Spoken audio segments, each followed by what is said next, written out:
Thank you. My questions, I have so many, but Give us the big one.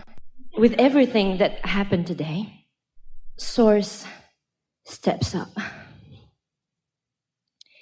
And I'm just trying to understand if there are contracts with people before my inner being arrives into this clump of flesh that I am. You said, let's go forth, give each other a lot of trouble, help us launch desires, and play different roles in our individual evolution forward. That's a general thing that you said. That was fast. I tried to comprehend all of that and translate in French in my head. Get right to the question that's on your mind. Is it possible? I've been feeling like when I was part of the team with all of you in space somewhere, we had a contract for me to do something. You see, here's the thing. Yes, of course you did. But we want you to not need some long-time contract to be the justification for what you think you want to do now.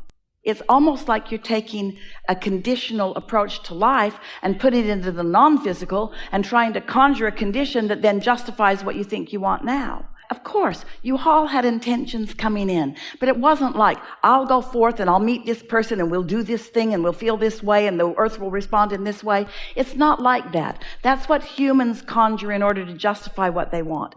It was like this.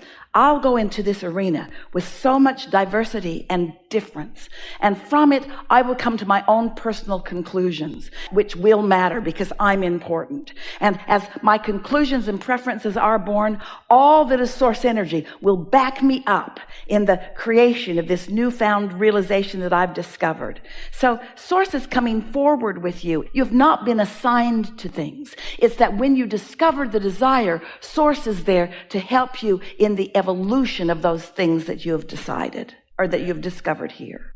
Not one of you was assigned to anything. And most of the time when you're saying that to each other is because you're trying to prop yourself up as more important than the rest. Oh, this is a mission from God. This is a mission from God, and so you should well listen to the mission that I have from God. The rest of you, you're not old souls like I am. And it's not like that. It's, here I am, and life made me want this, and Source knows I want it and wants it with me too. And so Source is giving undivided attention to this, whatever it is that I've carved out. And when I come into alignment with it, it is allowed into my experience by me. And I'm living the joyful experience. You know what your contract with Source was about all of this? Not that you would come forth and save the world. The world doesn't need to be saved. Not that you would come forth and change the world, because the world is constantly changing. Your contract with Source, your contract with whatever you want to call this non-physical, that contract says, I'll go forth and I will discover and I will come into alignment and it will be. Because I am a creator. And you have to know from everything that you've heard us ever say or from everything that we've talked about even here today, Source did not give you an assignment of what to want. Source said, here it is, you get to choose. Here it is, you choose. You choose. And when you choose, we will line up with that. And through the love and the support and the energy of the non-physical, it will come about if you allow it. You choose and you allow it and it will be. Because Source is not like your parent who wants to live vicariously through you. Source is already alive. You are the extended version of Source, you see. You are Source. You are Source. Can I ever want something that goes against what is if I decide what is supposed to? Let's say that I decide that I want to live in a town and it's too crowded, and so I want to exterminate the people who are already there. Will Source back you up in that? No. But what if I want to live happily ever after in this town, and so I would like to find harmony in this town? Will Source back you up in that? Yes. Sometimes when we talk like this, people worry about, well, what about really bad people? What about serial killers? What about those people that come in and wreak havoc on our society? And we say, every single one of them, if you were up close and personal to them, or if you could find out from those who were, every one of them was someone who really wanted to feel good, who was badgered into a place of such disconnection. And we promise you they were not under the influence of source when they do those things. So your question is, could I be inspired to something that isn't good for all or good for me? Yes, but you would be under the influence of something other than source. Yeah, that's really good. So that's why you want to figure out what's satisfying and what isn't. You have to teach yourself your own guidance system. You have to develop your conscious awareness and relationship with what source is and how source feels before you'll have that guidance, you see. And of course you've got that already. You know, but then don't translate that further into an assignment. People say, Abraham, why did you choose Esther? Why did you choose Esther? Well, she was easy. She was asking. She hadn't made her mind up about anything. She wasn't pushing against anything. She was living happily ever after. She meditated. In her meditation, her vibration rose. She received thoughts from us. She liked it, and off we went. Amazing. Yeah. I mean, Esther was assigned to this. No, when I was a little girl, I always thought that I was growing up in Algeria and seeing all the violence around and living a very difficult life. But I always thought that I had something so big to experience. You do. Something really big to bring people. And today I understand that it's using my voice to heal, singing all over the place, all over the world. Get under the influence of source and see what you talk about. And it is our promise to you that when you're under the influence of source, you're not talking about the violence of your childhood. Because whatever you're talking about is what you're perpetuating. Absolutely. Yeah. Enough? Really good.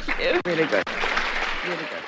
My discussion is around creating with your life partner a big project. So my question is, what did Jerry feel about the tiles?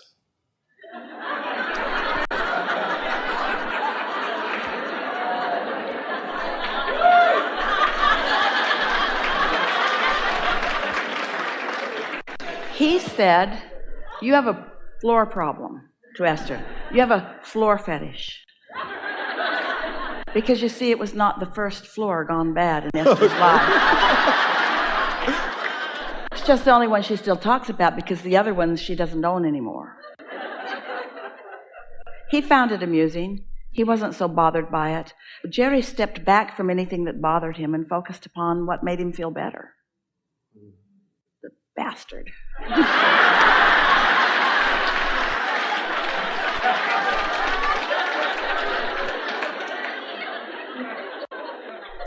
There is a point to be made that you could feel less trauma about something, but we're really not encouraging you to accept something that is not a vibrational match to what you want.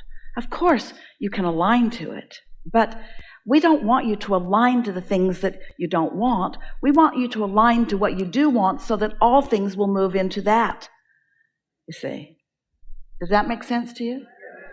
We don't want Esther to find a way of accepting the floor, not the way she wants it to be. We want the floor to become what she wants it to be. And we want her to get out of the way so that the floor can become what she wants it to be. But the floor cannot become what she wants it to be as long as she's focused upon it in the way she doesn't want it to be. And so it wasn't a big thing for Jerry. The analogy that we offer is if someone called you on the telephone and said, hello, you don't know me. I'm just calling to tell you I will never call you again. You would say, all righty then. But if somebody you really care about were to say that to you, you would feel strong negative emotion about it. Well, Jerry didn't have the desire for the floor in the way Esther did, but Jerry cared about Esther. Jerry cares about Esther. And so, of course, he wants her to feel better. And any suggestion that he offered, she would say, that's not practical. She would not let it be. Well, that's not practical. Well, that's a waste of money. Well, we'll have to move it. In other words, she had so many reasons that his great ideas about replacing the floor weren't good ideas because she couldn't get there from there. And so being the person who wanted to stay in vibrational alignment, who liked feeling good, he just never talked about it. Esther needs strangers to talk about that stuff. People that aren't ready, new people that are willing to agree with her. Isn't that how it goes? You got somebody who won't complain with you over the things you complain with, you got to find new friends. And they're everywhere. They'll join you gladly. Yeah. That's all I had. That's really good. Thank you. That's really good. That's really good.